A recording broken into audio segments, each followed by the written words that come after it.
This video was brought to you by the awesome people over at Coffin Grounds. This Facebook group was started by my buddy Video Creep and Backwoods Butcher. We recently voted on what would be my next video, and what won was top 5 horror sequels. Not every sequel I love is on this list, and I wanted to highlight some films that I haven't talked about on recent lists. So without further ado, let's go ahead and get right into the video. Coming in at number 5 is Rob Zombie's sequel to House of a Thousand Corpses, The Devil's Rejects. Taking place 7 months after the events of House of a Thousand Corpses, we follow Captain Spaulding, Otis Driftwood, and Baby Firefly as they're being chased down by Sheriff Quincy Wydell and his posse of state troopers. If you want an example of what modern day grindhouse filmmaking looks like, The Devil's Rejects is a prime example of how it's done right. We follow a group of killers who we should hate, and they do absolutely horrible things to people that don't deserve it. But they're so magnetic and interesting to watch, it's hard not to be taken in and be interested to see where the story goes. I feel like this is one of Sheri Moon Zombie's best performances. Of course, Bill Moseley as Otis is fantastic. The late great Sid Haig as Captain Spaulding, in my opinion, is really iconic. And it's fun seeing Ken Foree and Danny Trejo in this movie as well. I'm also a sucker for revenge movies, so as soon as we see William Forsythe as Sheriff Wydell doing everything he can to get revenge against the Devil's Rejects, I'm loving that.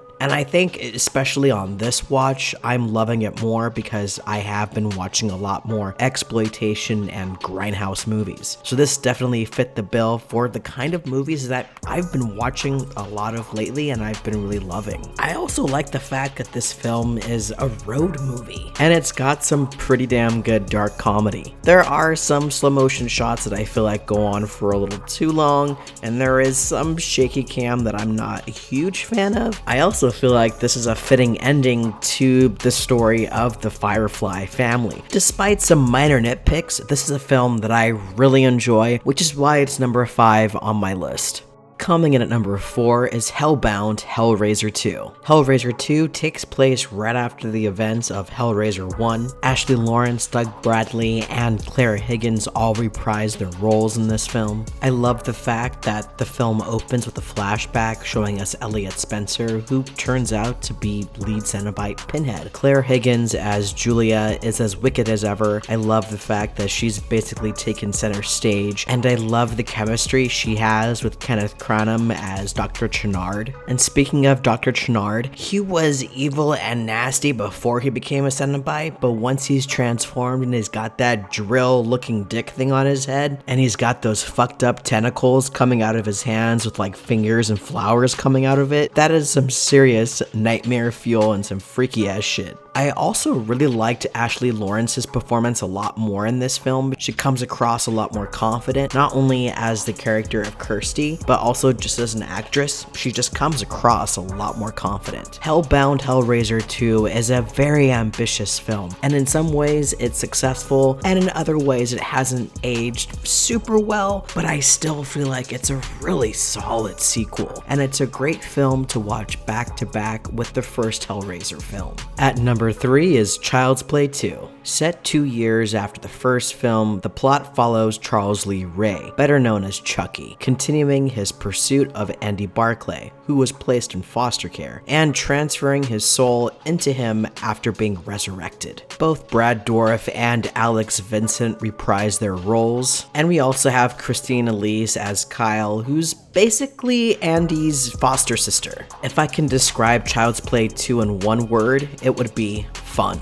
Brad Dourif already had some great lines in the first Child's Play film, but I feel like this is the film where he takes the character to that iconic status. So you've already got a fantastic voice performance by Brad Dourif. Then you add in the fantastic animatronics and special effects, the puppeteering, and just how good Chucky looks and his facial expressions. All of that takes this film to the next level. And I personally feel like the animatronics have been improved upon a bit in this film. It seems like he's more expressive. I really like the brother-sister dynamic that Andy and Kyle have in this film, and that relationship that they build throughout the film really pays off in the final act, which I think is one of my favorite final acts in a horror film. It's so action-packed and fun. Chucky gets fucked up in this final act, and I love it. We get so much doll gore. Child's Play 2 is a blast of a movie, which is why it's number 3 on my list. At number 2 is a childhood favorite of mine, and that is Nightmare on Elm Street Part 3.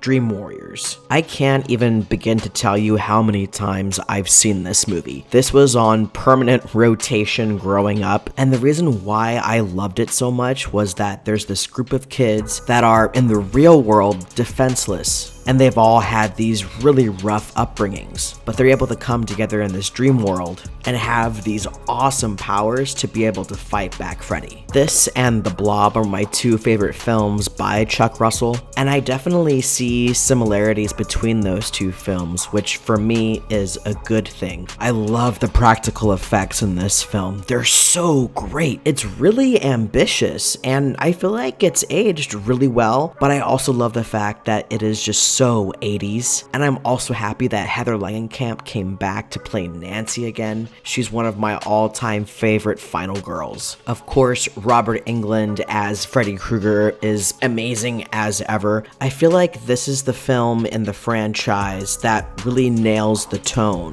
The dream sequences feel more fully realized. They have some grounding in reality, but they still feel like this weird other world, and we hadn't really experienced that yet until this film. Whenever I watch this film, I feel the need to watch the first film, this one, and then Wes Craven's New Nightmare as a trilogy. But as much as I love Dream Warriors, and I do adore this film so much, number 1 has to go to Friday the 13th. The final chapter. Tom Savini yet again teaming up with Joseph Zito after they'd worked together on The Prowler. With these 2 guys working together again, we get a tight storyline, great gore, awesome kills, and Jason looks badass. I love Jason in this movie. Ted White nailed it. He's imposing, he's scary, he's got those messed up fingernails, but the big thing that really scares me about Jason in this film is how fast he is and how efficient he is. This, in my opinion, is the scariest Jason. This is my favorite cast out of the entire Friday the 13th franchise. Of course, you gotta mention Crispin Glover and Looking for the Corkscrew,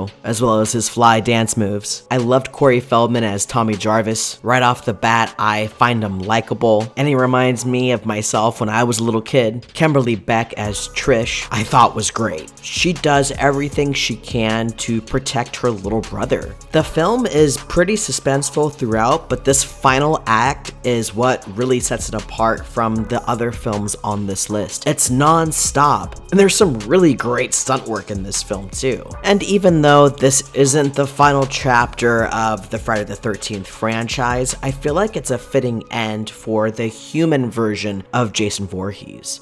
If you enjoyed this video, be sure to leave it a like and don't forget to subscribe to the channel. If you want to support the channel even more and get some cool perks for yourself, check out my Patreon page. Link is down in the description below as well as on the pinned comment. Thank you so much for coming by, and I'll see you guys on the next video. This is it, Jennifer. Your big break in TV. From the front.